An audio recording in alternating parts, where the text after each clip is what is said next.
Welcome to Disney and Positive Stuff. I'm Mr. Daps, and I'm so excited that you're here. And thank you in advance for spending a little bit of your time as we geek out about Disney and positive stuff.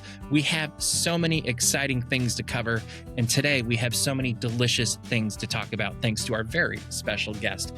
But before we get into all of that fun stuff, I want to invite you to become a permanent part of our community. So if you love what we're doing, if you love the conversations we have, and if you'd like to see us continuing to spread this culture of kindness, please take a moment to subscribe and rate this podcast. This is a way that you can help share with the world what this means to you and what it potentially could mean for other people as they're looking to find a positive corner of the internet, just like we have here at Daps Magic. If you'd like more than that, you'd like to have more conversations and get more of an insider view of what we are doing, head on over to Daps Magic HQ at dapshq.com, and you can connect with other fans, you can get exclusive updates, and you can hang out with us between episodes, including a special after show after Geeks Corner each week. Now, let's get into today. We are diving into one of our absolute favorite topics. If you've seen my Instagram, you know how much I love food. And what is better than food at home than food in the Disney parks? And to help us navigate all of that, we are thrilled to welcome a very special guest. She's a journalist and a food writer with a true passion for covering the latest in unique dining, travel, and theme park trends. She grew up in New Jersey, and she had a life of getting some fantastic foods like bagels and pizza. And her parents did her right and instilled in her a lifelong love adventure of great food, and perhaps most importantly, of Disney as well. After attending NYU, her professional career has taken her, well, all around the world and across the country in particular, from New York City to Los Angeles to Nashville. She's an absolute expert at wining and dining at theme parks. She knows exactly where to find the very best burrata in Walt Disney World, which happens to be Wine Bar George, according to her, and even where to grab the perfect nightcap after a day at Hershey Park. Someday I'm going to have to go there. But please welcome to the show the fantastic Carly Caramanna.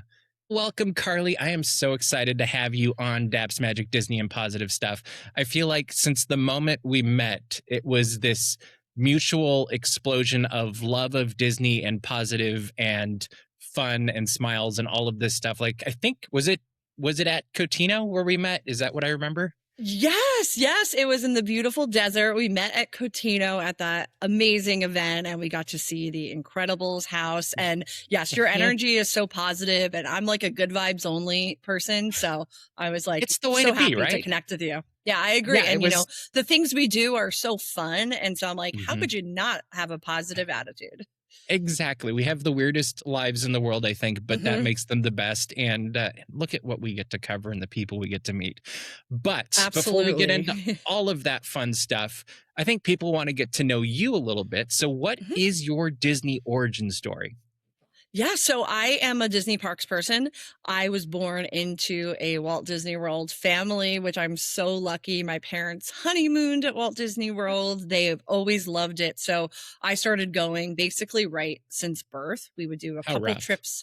Yeah, I know. Very, very lucky. A couple trips a year. The second annual passes came out. My parents had them. My mom actually still has like the physical card, and it's so funny because your picture used to be on it. It's so cool.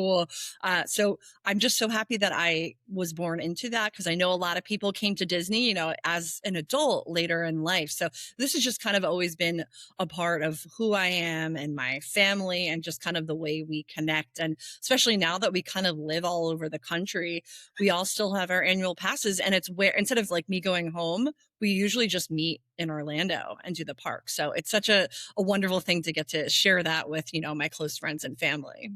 What a perfect place for a family reunion. Every family should do that. I love that idea. Yes. I might have, I could get most of my family to do that, I feel like. Yes, I'm very lucky, you know, and I actually had a Disney wedding. So the remainder of people that weren't Disney people were definitely converted after the wedding. And like so many people bought annual passes because they're like, wow, I hadn't been to Disney in maybe decades. And they're like, okay, this is really fun. I love that's the way to get them into it, I guess. Yeah, that's Yeah. fantastic. So Mhm. you love Disney, you grew up, you get to go frequently growing up. At some point you're like, hey, I'm assuming you're saying, I want to be a journalist. What Mhm. was what was the motivation beyond that? Or how did you become a theme park Yeah. journalist? Absolutely. I always grew up love writing. When I like the Okay. school Young Authors Club, I always did that. And I loved writing. And my career actually started out. So I went to NYU. I studied music, but I also did some media internships at magazines. And We have I a kind lot of in like common. we do, I know. Yeah. So I I actually didn't know. yeah, yeah. I started my first career was in the music industry. I did public relations, which still Okay. my favorite part was the writing of it all. You like writing Oh, press fun. releases, Okay. writing bios, helping people make their website and whatnot. And I was like, wow, I like the writing part of this the best, not necessarily, interacting with artists and Yeah. managing egos and whatnot. And so about 10 years ago, I was like, you know what? I am so passionate about Disney parks and I pride myself on knowing as much as I possibly can and always staying, on the pulse of what's new snacks. And I was like, you know what? I think I can absolutely make this a career. And when I do something, I go all in. So I was just like, this is going to happen. I said that I'm like, going to do this. I will work hard. And it takes a little bit, to break in because it's a lot about who you know and whatnot. Yeah. And I was like, I could do this. And it just has taken off since then. And it's been such an amazing time.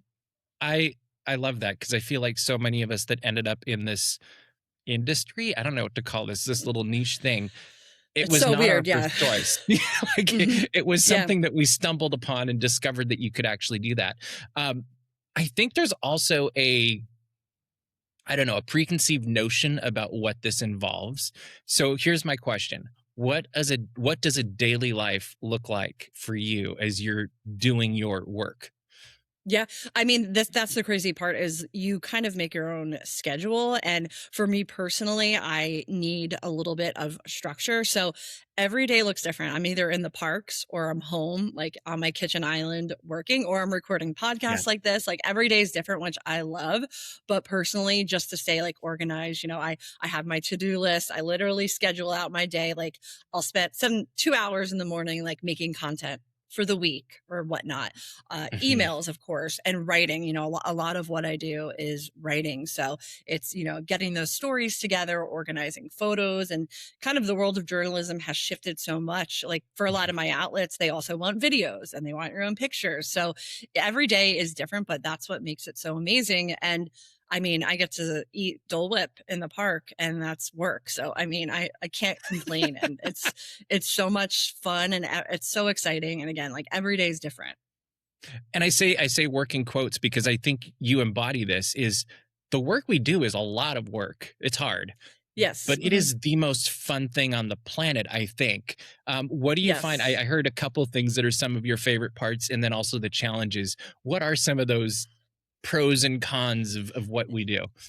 Absolutely. I mean, like you can never complain about what we get to do and the experiences we get to have. But it's really funny because I was like, wow, I really chose a job where there's so much time spent exploring, experiencing things.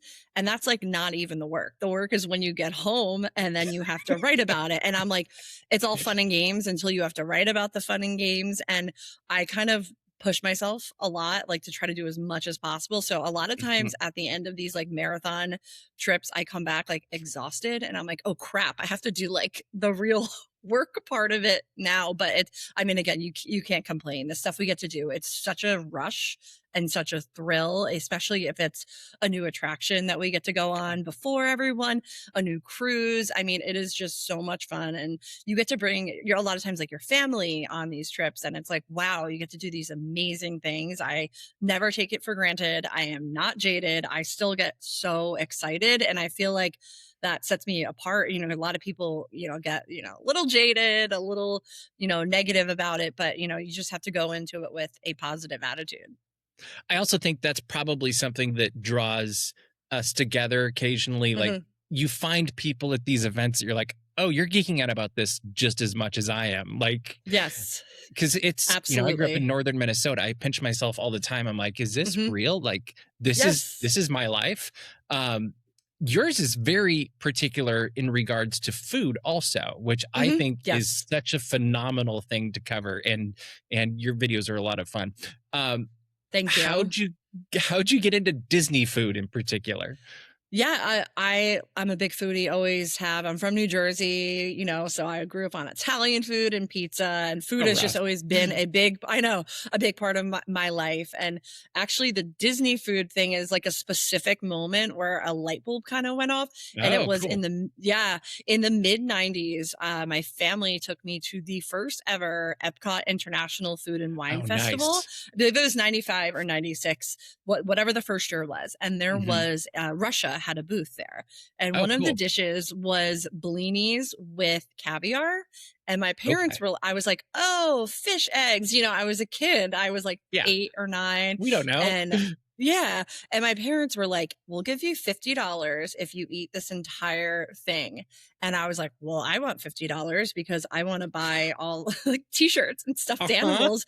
So I ate the entire thing of caviar and the potato pancake, but I loved it. And that kind of like set me on that trajectory of loving Disney food. And that was, 3 decades ago. So Which is a powerful testament for pursuing your passion. Like, I mhm, love that you're full circle, you end up doing music and all of this stuff, and then it comes back to that initial Disney and food combined love that you now get to pursue all the time. So absolutely. as as you're going to the parks, I will admit I love food. I love to talk about it.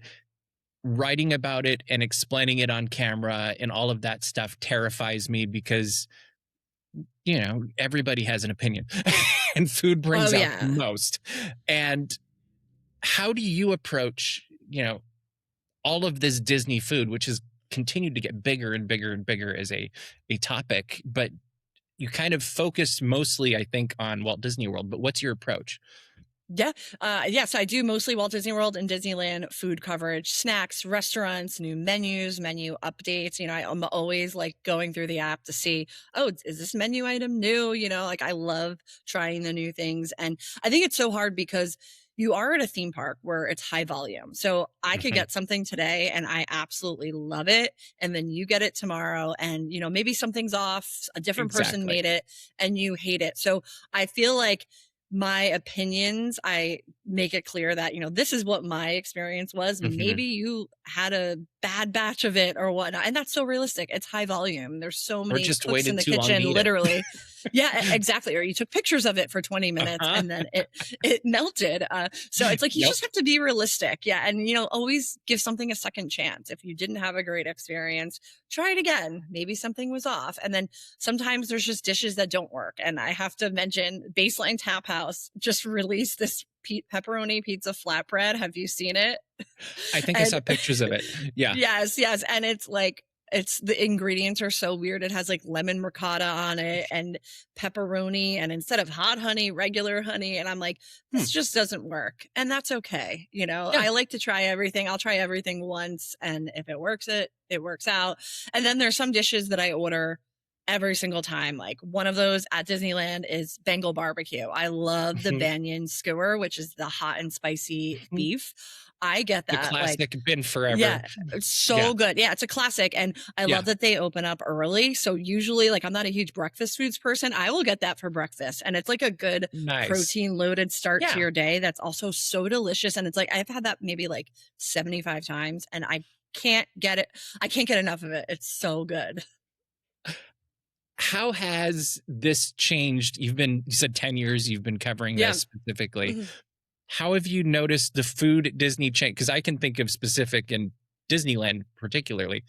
Yeah. How has it evolved? I feel like with the age of social media, especially now, and there's so many people that focus just on Disney food, that puts pressure internally. We're seeing you focus on seasonal, which I love. So Yeah. many restaurants are very careful to update their menu seasonal with fresh ingredients while Yeah. keeping still like the classics, like a Carthay Circle Lounge.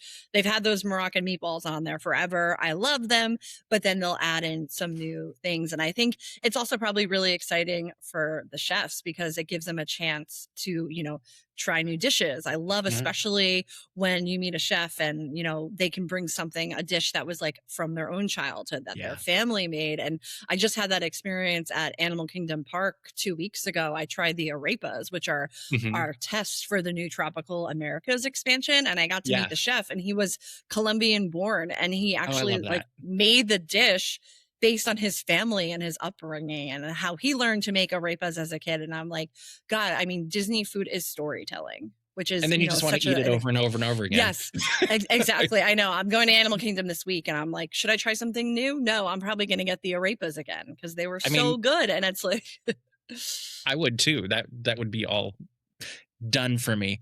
What do you think would surprise the average person about Disney food? You know what? I think people don't realize that I know this sounds like so simple and basic to us that it's not just chicken fingers and, burgers. There's so much more, and people don't plan. I think like everything with Disney parks, Disneyland, Walt Disney World, you have to put a level of planning into it because if you don't, your day will not be good. And it's unfortunate. That's just the truth. If you don't invest time, I've talked to people that were planning trips and like crying because it can be overwhelming. You just put a little effort into trying something. And I think that also works for the food too. You have to plan, I know it's hard with kids, they're melting down and they need something, but if you put a little bit of plan, you can try really exciting eats, and you could be as adventurous as you want or not. I love corn dog nuggets from time to time, and that's fine. They're basic, they're easy, but I'm always kind of probably going to go for maybe something a little bit more exciting than that, but there's nothing wrong with the classics. What would you advise someone who wants to explore Disney through the lens of food? Yeah.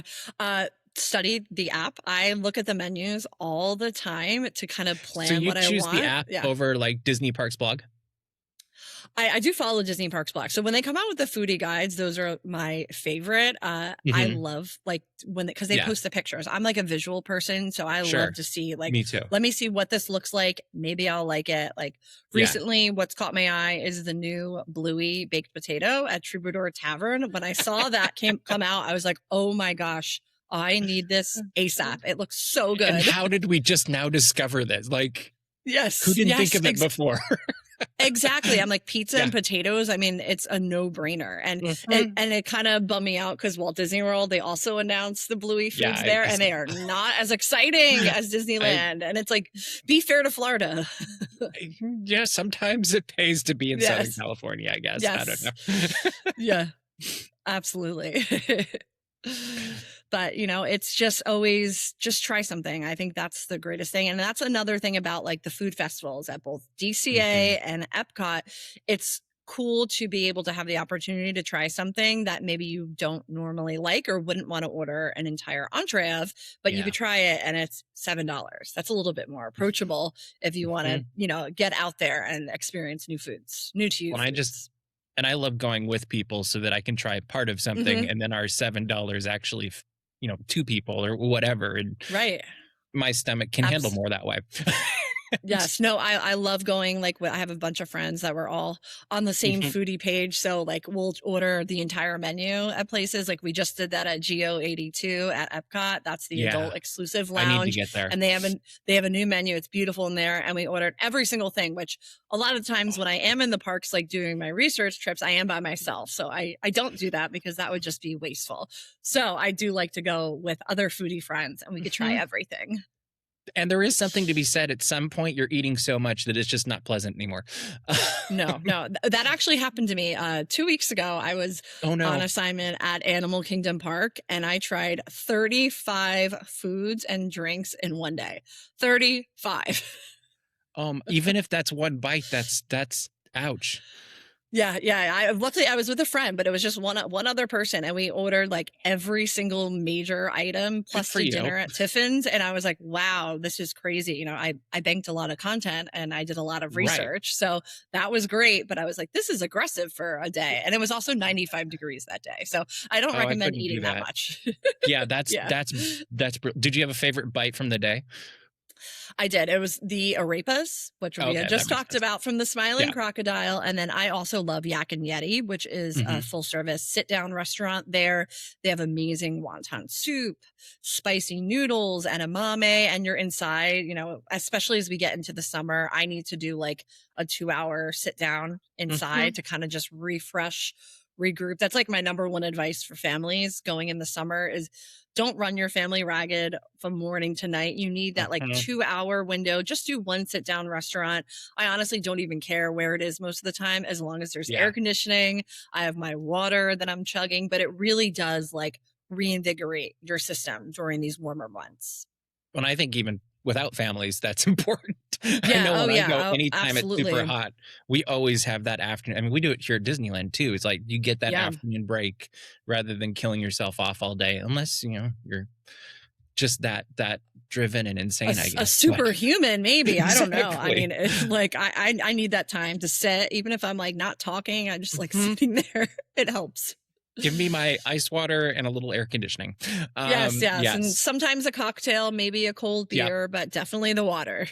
Exactly. So you've been writing about Disney foods for a decade Mhm, now. And then you decide that you're going to write your own book about Disney foods as opposed for other people. How did that come mhm. about? So I am known for my late night scrolls of going down the rabbit hole of like Disney history, YouTube, Nice. websites. I mean, I Mhm. just kind of like, I love absorbing all the knowledge I can. I Yeah. think like that's one of the most exciting things about Disney is that there's always something new to learn, be it a tip, something historical. There's so much about Disney that even if you are an Mhm. expert, like I consider us to be experts, there's still stuff you can stump us on because there's All the just so time. much. Yeah. And Yeah. I just like, I'm a lifelong learner. I want to know everything. So I was going down one of my rabbit holes and I stumbled upon the 1981 Walt Disney World menu guidebook. So this was Okay. basically a cast member, like employee handbook Oh, that cool. had every single menu for every single restaurant at Walt Disney World in the year 1981. And I was looking through, and the prices are so fascinating because it was so cheap. And then I was I'm, like, and yeah. heartbreaking. Yes, and heartbreaking. Um, I'm looking through and I'm like, wow, I missed this place, or I Mhm. haven't really heard about this place, or I forgot this place. So funny enough, I, was looking at that. And then the next day I was meeting my friend Julie at Yeah. Universal City Walk in Hollywood. And we went to the Bubba Gump bar, which I love the Bubba Gump bar. So crazy, but it's a good time. We're sitting at the bar and I told her, I'm like, you'll never believe what I found online. And I was like, this like feels like something. And she's like, this is a book. And I was like, Mm. oh, I didn't, I thought maybe I would like write a Yeah. story about it or whatnot. She's like, no, this is an entire book. And she's Yeah. already an accomplished recipe developer. She did the Oh, cool. Seinfeld cookbook. Yeah, she's done she did the Disney Villains cookbook, which came out a few years ago. Yeah. Yeah. So she's like, why don't we put together, like a little proposal and let's see what happens. So Yeah. I picked a few of my like favorite spots, like the Red Wagon Inn from 1955 Mhm. Disneyland opening, all the way up to, Adventurers Club and Pleasure Island. And we Mhm. put together this proposal and, we used her agent and they sent it off to Harper Collins on Monday. And on Friday, they came back Wow. with an offer, which is not a normal case, No. by any means, but it was just crazy. And they're like, Disney is so popular, but also like retro and vintage is so Mhm. popular right now. So yeah, it's the Unofficial Disney Parks Retro Cookbook coming out October 13th.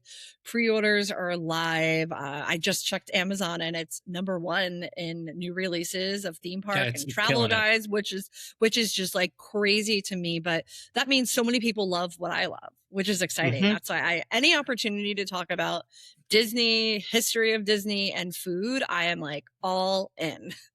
So let's talk about history of food then. Yeah. You've got all of these things to choose from. And I think all of us have that like childhood, like I loved eating this at Disney thing, Mhm. probably. Yeah. But I can think of hundreds of different things that you could pull from. How'd you be like, I'm gonna make these into the book and these not? And then also how like do you test them? Like what's that process? Yeah, so this was last January. So that means it's Okay. about a year, almost 2 years from like Okay. getting the deal to then it coming out. So I kind of had an idea of some ones that I was like, I have to have these in the book, like Pleasure Island, Yeah. Muppets Courtyard. I needed like Yes. fresh stuff, Galactic Star Cruiser. But Yeah. truly, there are so many places that don't exist anymore that I had like ripe with Mhm. ideas. So it wasn't hard to find ones. It was just hard to narrow it down. And I Okay. kind of, went through, I wanted everything to be representative of like opening day Disneyland and then every single decade. So it's actually Mhm. organized by different like distinct time periods of Disney parks. Like we have the Michael Eisner era in there and we have the Hand Witch. So that was kind of like the organization of it. But I also picked places that I personally never got to go to that I wish I could. Cool. And the number one, like if time travel is invented, I am going to the ABC Soap Opera Bistro at Disney California Adventure. And I watched so many YouTube videos about it. And I just I wish I could have went because it's just so wild that this theatrical immersive dining Yes. experience existed. Did you get to Uh-huh. go? So I walked into it. Like I peeked in several Mhm. times. I never actually went in because by nature I'm a little bit more introverted, as you've probably observed. Mhm. And the whole process and everything going on in there was so overwhelming to a kid that just moved to California from Yeah. Minnesota. And it was kind of like I came close. Yeah. Yeah. I think Well, today I you saw definitely would it. have. Yeah, Yes, yeah, I did absolutely.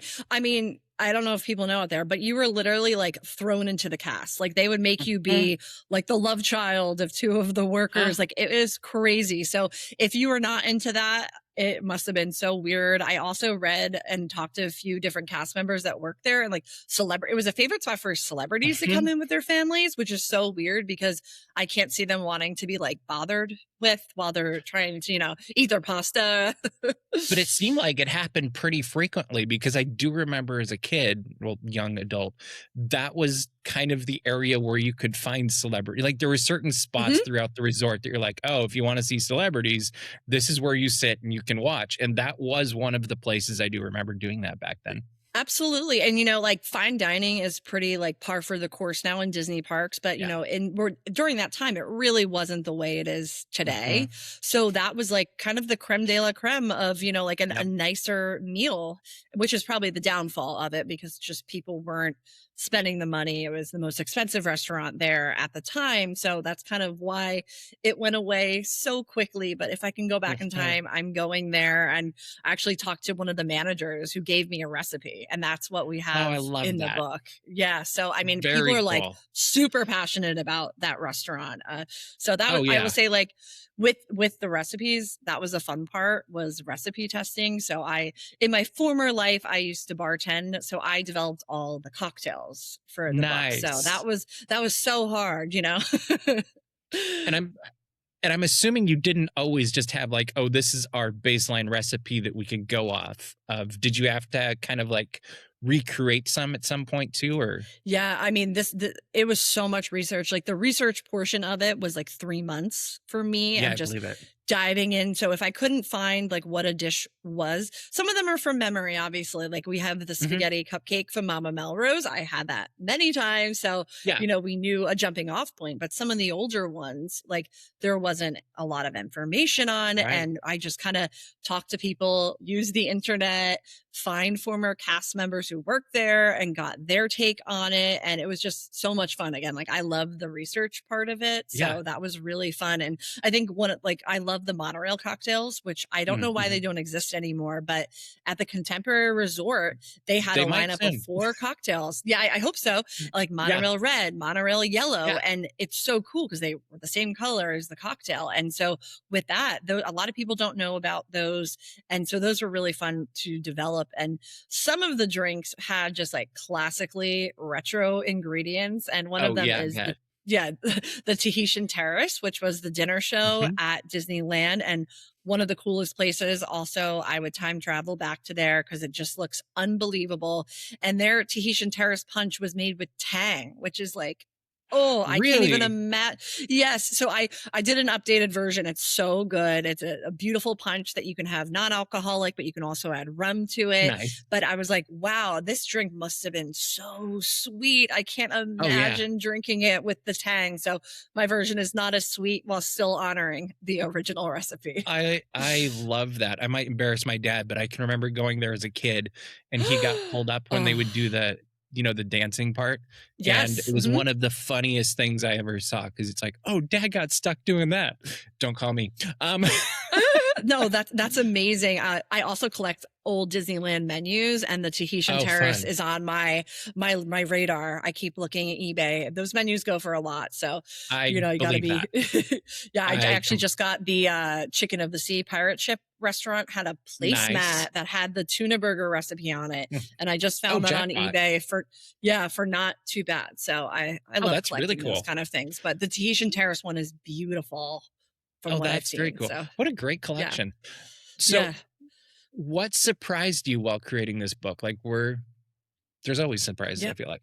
Yeah, I mean, I think it was learning so much. Like again, Mhm. like there's always something new to learn and discover. I mean, it was a lot of work, I'm not going to lie. I mean, I'm used to writing stories that are 1200 words, but then you Mhm. write something that's tens of thousands of words and it's a lot, but it was truly like so rewarding. And when we Mhm. finally got to announce it, I guess it was last month, like with the cover and Yeah. everything, I was like, wow, this has been such a part of my life for a year and a half. And finally, I could put it Mhm. out there. It's such a crazy feeling. And it's overwhelming. And the reaction has been really good. I think that's always so scary when you make anything, be it a podcast, YouTube video. Like, does Mhm. anyone care? Because there's so many of us just throwing Yeah. stuff out there, and you want people to care and whatnot. And I've been getting so many messages from people I don't know and friends, people I haven't seen in years, and like, Yeah. I pre-ordered it, and I'm like, oh, okay, I feel better now. It was definitely a lot of like worry going through it, but it's gonna be good. Well, it's kind of funny because when you announced it initially, I think you did like a pre-announcement, if I recall. And Yes, in so my head, last year, yeah. I kind of did this like, I wonder if it's a book. And Yeah, it was one of those like, because there's a lot of books that come out, and yeah. I will Mhm. admit I have most of them. Yeah, If you saw same, my yeah. place, I kind of live in Bell's library. But I love um, it, yeah, that's amazing. but I also was just kind of like, what's this one going to be about? Because you kind of start wondering that. And then the moment I saw what it was, I was like, oh, this is going on that shelf. Like this was Yeah. a Oh, no-brainer. yay. And now Thank hearing you you. talk about it even more, it's really not just a cookbook. It's a tribute to Disney parks through the years, or a history book, or whatever you want to call it. And I Yeah, I think don't know what that's to going to be call it, even more that's the fun. thing. Yeah, so that was, like, going into this, so I have all the Disney books, the official Disney ones, the Yeah. unofficial ones, and what I notice is most of them don't have pictures, and they don't Mhm. have stories that go along, it's just the recipes, which is fine, awesome. So when I did this, the reason we went to Harper Collins is because they make these beautiful, it's literally, like, 300-page, I call them, like, coffee table historical cookbooks because Yeah. they're works of art essentially. Like Yeah. we have a whole art team and I wanted it to be this. And I also like it was so important. I want to share the stories behind it. That's Mhm. where this all came from. So there's over 60 recipes, but it's much more than recipes. You don't even have to make them if you don't want to. Every single one has a full 2-page story about it. And When I every read single one one of has a them, I think, picture. because you Yeah. have Oh, you nice. have the Yes. one at the beginning that's on the Amazon Hmm. page, Yes. and Hmm. I immediately was like, oh, was another reason where I was like, oh, this is also a history book. But Yeah. you are also connecting because it's storytelling, not just Hmm. facts and recipes. And I think Absolutely. that's part of what you do with your daily life, I think, coming through quite effectively, because I literally was like, oh yeah, I remember this. I know exactly where that is. And it was kind of one of those things that maybe as a Disneylander we take for granted with Walt's. Like I think it's easy to do that here of we walk down Main Street, that's where this happened, that's where that happened, there's the Hmm. whatever. And it was kind of fun to be like, oh, I was sitting right there a month ago, whenever it was I was over there, Right. and thinking of that in that different perspective, and just, yeah, different perspective than you normally would. And I think it's going to be a fun way for people to not just look at Disney history, but the next time you go to Walt Disney World or Disneyland, to tour that park in the unique way of, this is what happened here at one point, and I'm going to go home and make it. Yeah, no, absolutely. Theme parks are art. I know we get a lot of crap as Disney adults, but theme parks are theater. Theme parks is art. It's culture. So it's such a fun way to dive into it and see it through the lens of food. Yeah. And I also got to, the tone of it is very like lighthearted and fun. So it's not like I'm reading history. No, this is fun history, and it's we made a lot of like personal connections. I have the caviar story in there because we do have the caviar and blinis recipe. I'm like, I have to have this. Yes. Yeah. So it's just kind of like a walk down our own memory lane. And that's kind of what I want people to do, is read it and be like, oh my God, I went to this place with my grandmother, and maybe your grandmother's not around anymore. So it's like, remember that moment, remember that place, and kind of make that connection, because there's a reason that Disney parks are the most visited places in the world, because it's this place where you connect with people in an entirely different way that you just can't do anywhere else. I completely agree. So you said 60 plus recipes in there. Is there one that stands out as a favorite? Oh boy, that's so hard. I would say it is really, really, really hard. Okay, so I would say I'll pick one cocktail, one food item. So I think so I have to say the tuna burger from Chicken of the Sea, the pirate ship restaurant at Disneyland, it's such an iconic dish, and it's double-decker sandwich, which was before the Big Mac. So it's like Disney kind of invented the roadmap for the Big Mac. Where was that lawsuit? Yeah, exactly. I'm like, they came up with this first. This was years ahead of the Big Mac. That's such a fun recipe, and like something really, this is definitely a book for like just a home cook. You don't have to be advanced. There's one advanced recipe, and it's that 20-layer chocolate cake that was at Steakhouse 55. Oh yeah. So that's the one advanced recipe. You will have to be a little brave to make it, but it'll be worth it because it's delicious. Did you make it in the process of making the book? My partner did. Yeah. She's the accomplished baker and whatnot.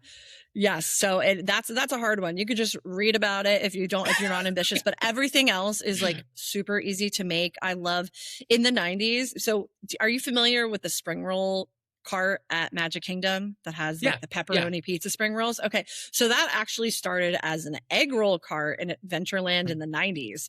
And I have this vivid memory. So they made these, it was basically like a wonton wrapper, like a crispy fried wonton wrapper, but inside of it was a hot dog and American cheese. And I remember biting into it as a kid, and I was not patient, and like the cheese exploded and burned my mouth, but they were so good. And we have those in the book. So I think that would be really fun to make for a party, because you could like air fry them, you could bake them. It's so easy. And it's just like a fun history, because, the egg roll cart was before the spring roll cart, and it kind of just naturally evolved into it. And I think people don't know a lot about it. I also love, like, for the cocktails, the congaloosh from the Adventurers Club, which is like my most missed place on earth. Oh, I'm so upset. Every day I have my Pleasure Island shirt on now. I think of it every day, and I wish that we were all there having a congaloosh. So we have both versions, because there was an old original version and then a new version. So we have both versions in the book. So there's just so many fun things. And again, like now that I think about it, I'm like, there's a lot of good recipes you can make for like a little dinner party, or, a little appetizer party. So we kind of span it with desserts and whatnot. So I am just really excited, and there's so much deliciousness.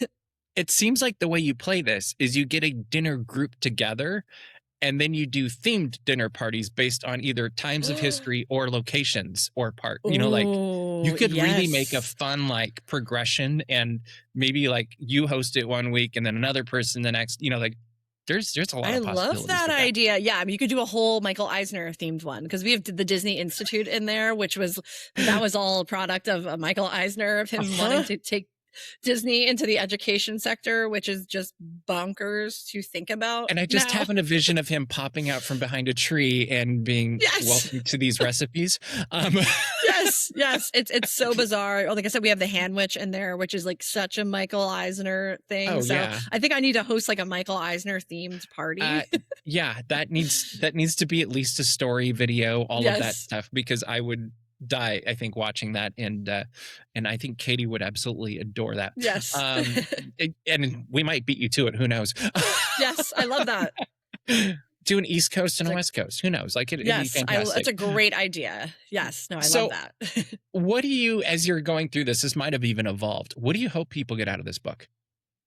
I hope they just, for the people that are diehard Disney people, I hope that maybe they learn something that they didn't know about, because again, like Mhm. I'm diehard Disney, but there's always something new to discover.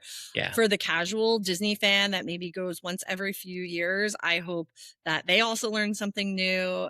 They get maybe more inspired to try different Disney eats. I'm a creature of habit, so I can very easily eat the same thing at Disneyland or Disney World on a Mhm. day-to-day basis, but I hope it just inspires them to, try something new, or keep these, the history of these places alive too. Yeah. It's like we love talking about the Adventures Club. That's probably one of the most famous places that don't Right. exist that people love, but there's so many other amazing places.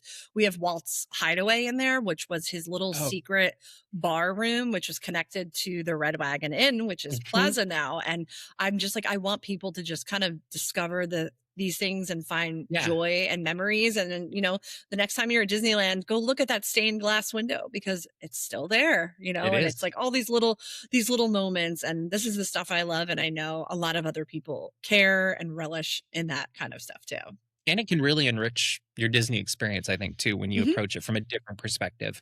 So Absolutely. let's pivot a little bit.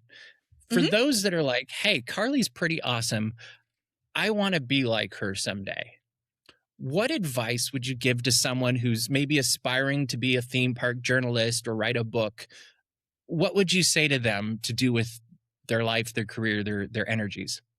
Yeah, I think having a niche is really important, and make it be authentic. I'm not like, oh, Mhm. I'm writing about food because it's a niche that's unique. No, like I love food. I love Disney food. So if I wasn't doing this, I would still be in the parks Yeah. eating and trying all these different things. So you have to be authentic in it. And also, it is a tough industry, because you and I work directly with Disney as a partner.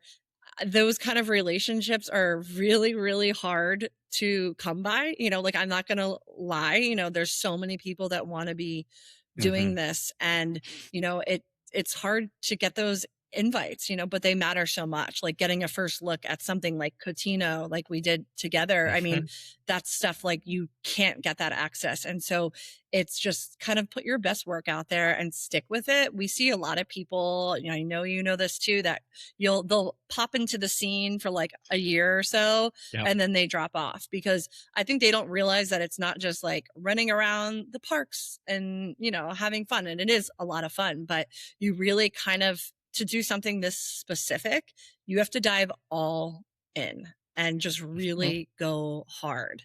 And the people that I admire and the people that I work with that I really enjoy, they all do that too. They go Mhm. in, they go hard. And that's really the only way that you can make this Yeah. work. I think that's a very good description of it. What's a lesson that you yourself have learned through this process that you're like, hey, I wouldn't want to have to learn this again here? Yeah. I think like just don't be afraid to put yourself out there, because this is definitely a job where it's like you have to put yourself out there.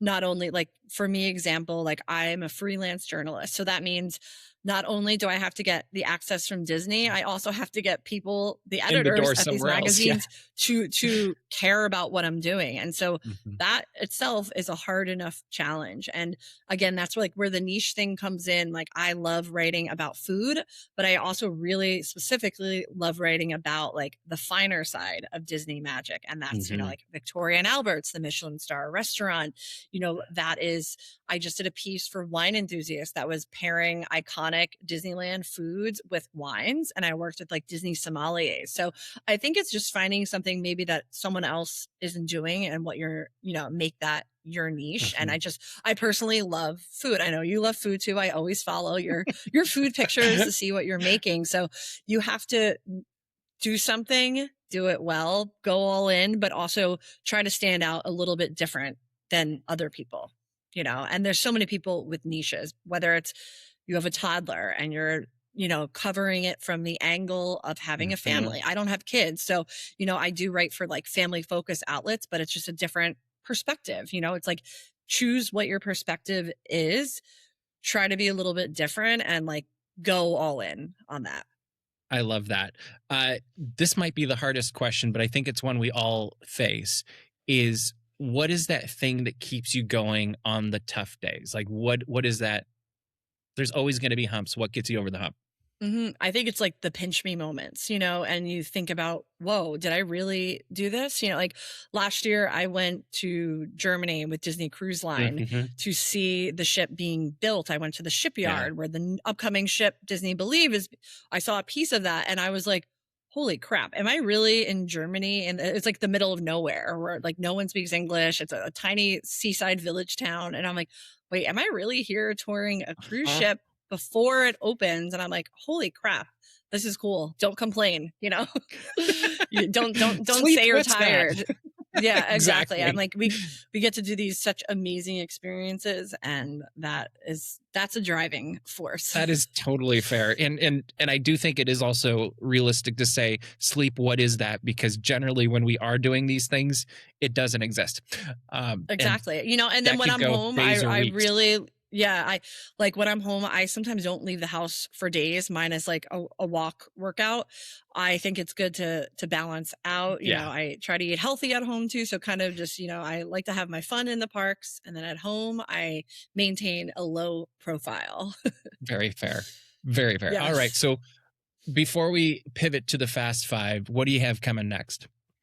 So I will be at Walt Disney World getting to experience all the new attractions coming this summer, with my number one being Rock and Roller Coaster starring the Muppets. I am Looks so good. beyond excited. Yeah.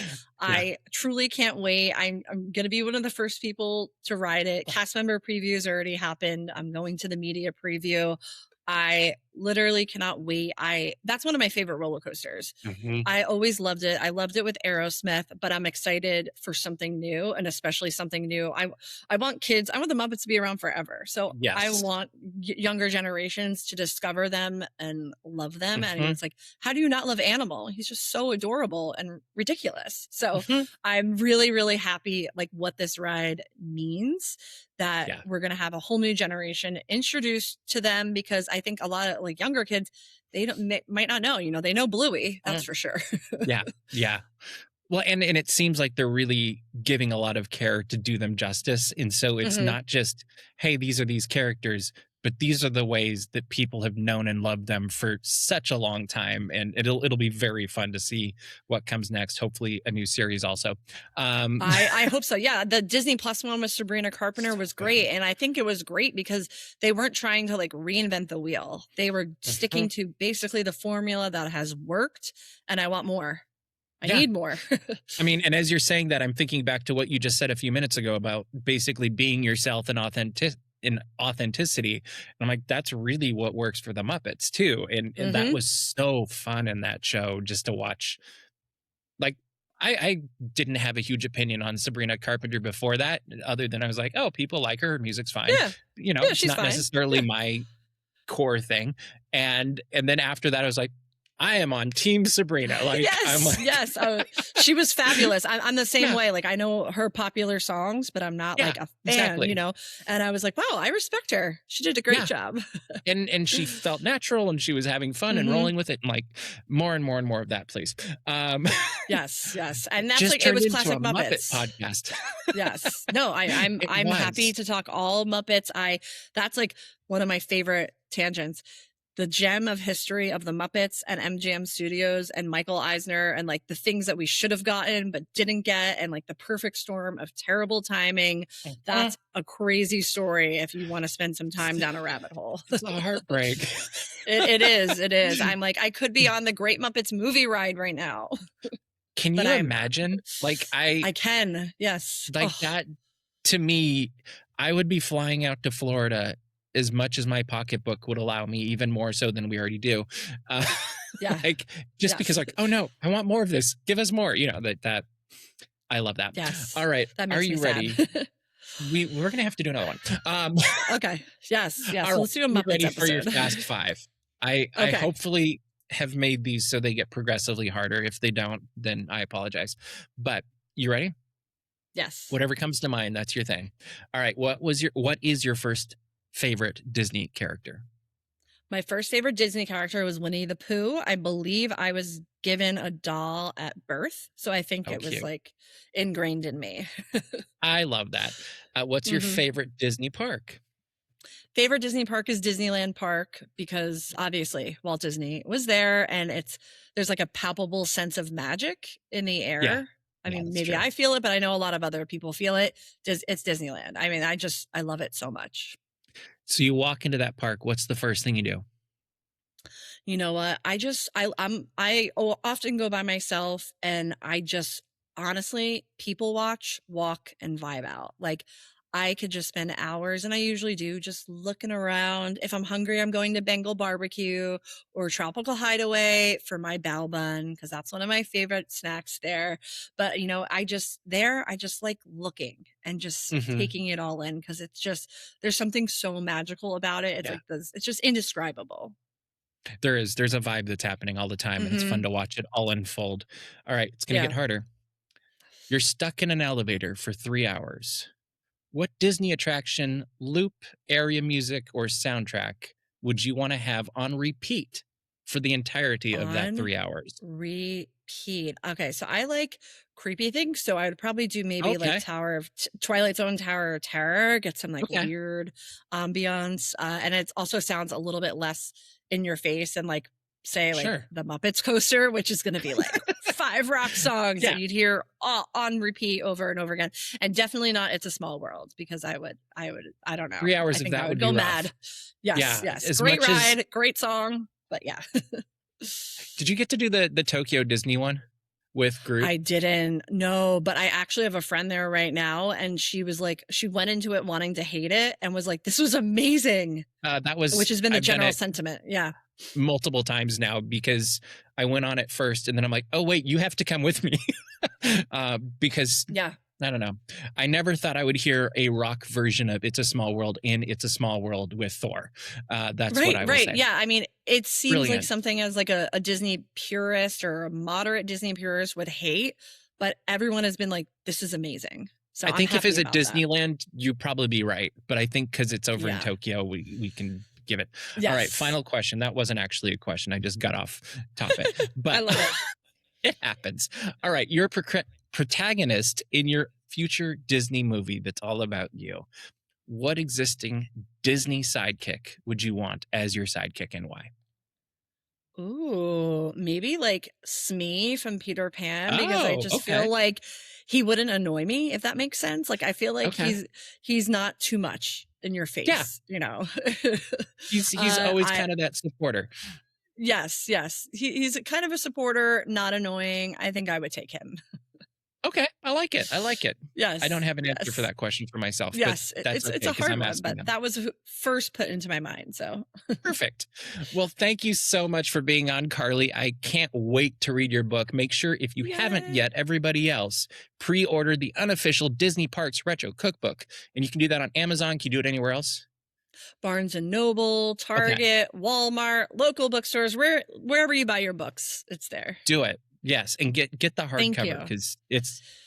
And then if you see Carly, get her to sign it. And Yes, that'll yes. be And we even had better. these awesome, I have to give it to you the next time I see you, but I don't know if you know what a book plate is. I didn't Yep. personally know until doing this process, but it's basically like a sticker you put inside the inside cover. You could write your name on it, or you can have the author sign it. And our team came up with, who's a huge Disney fan, came up with book plates that look like the cast member name tags. And Oh, they're that's so cute. Yeah, there's like a Oh, little that's adorable. work on it. So we Mhm. had those made. I just got them. So I'm going to be bringing them with me in the parks from now on. So Love it. I'm going to give them out. But yeah, so Perfect. yes, it's just been so exciting.